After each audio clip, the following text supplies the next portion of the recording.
GSO TV. We're here on the illustrious, prestigious North Carolina A&T State University, home of the Aggies. And I'd like to reiterate that North Carolina A&T State University is one of the most prestigious historically black colleges / universities in the nation. Go Aggies. Shoot, this is where my mama and my daddy met. My daddy used to be a coach out here. My mama went to school out here. My older brother used to run around out here. So, it's like home, man. It's all good. But anyway, GSO TV, man, we sticking to the topic. We are sticking to the subject. And the subject is,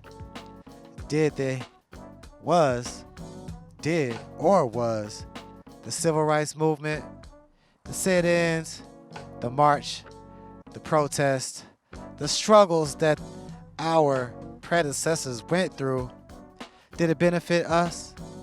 Is it benefiting us at this day and age? Was it the right move to make? Was it the right strategy towards freedom for the black community? And I would say no.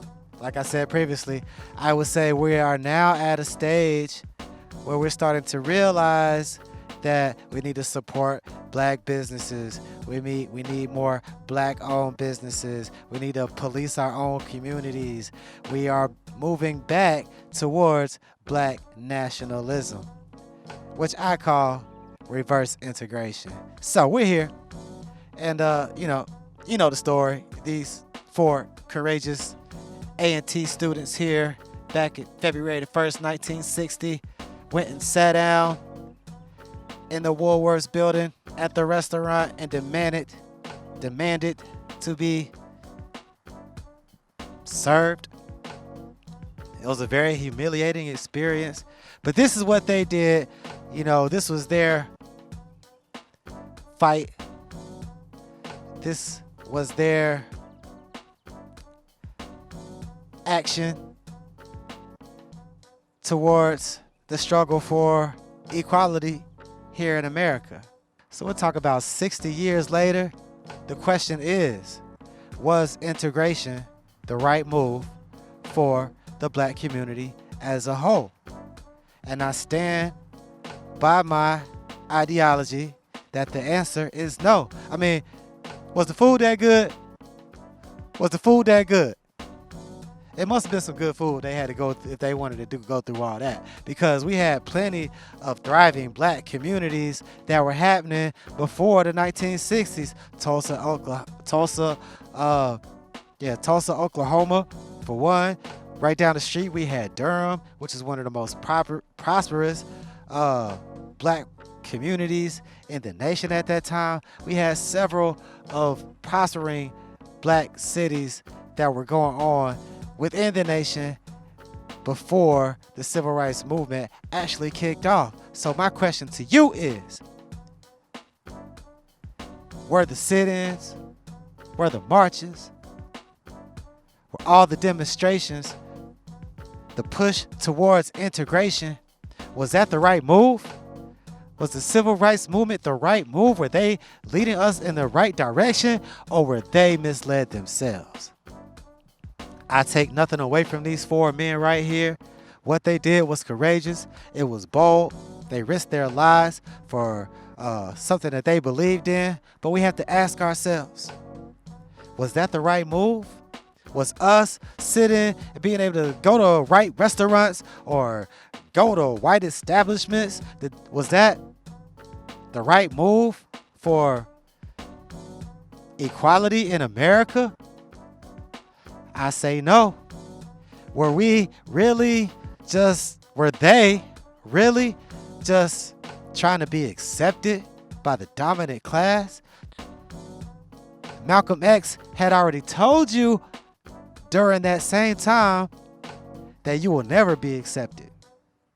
No matter how much you try to fit in, they will never accept you. And here in 2020, I'd have to say that seems about right, because we're still going through the same struggles that these folk went through. Did the sit-ins work? Did integration work for the black community? I'm standing here at North Carolina A&T State University, one of the most prestigious historically black colleges and universities in the nation, and we're in the middle of the hood. We're in the middle of low income housing.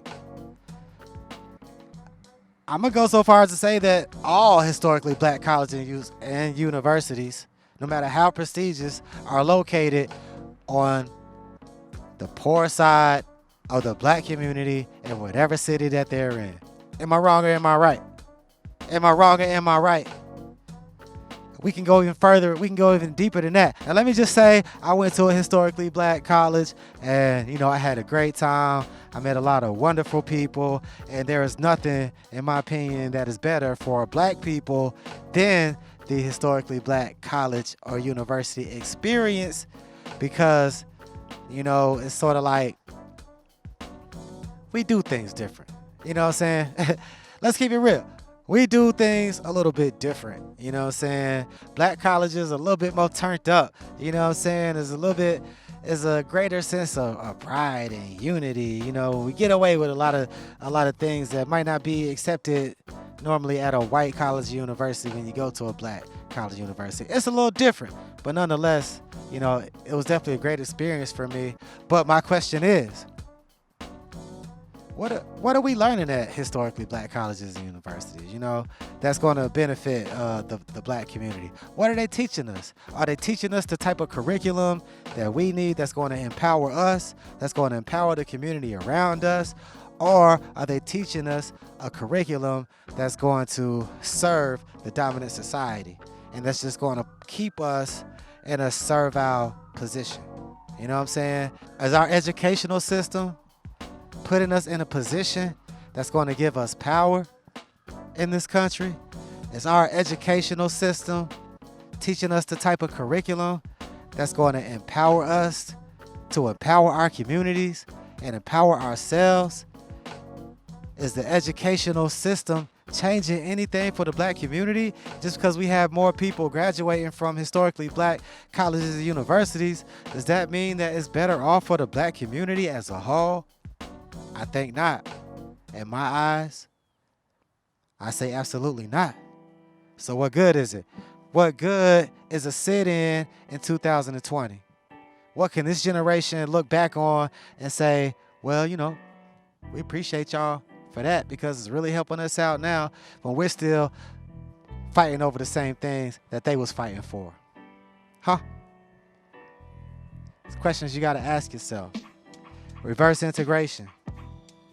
Now we're starting to go back to, let's support black businesses. Now we're starting to go back to, we need more black hospitals. We need more black businesses. You know what I'm saying?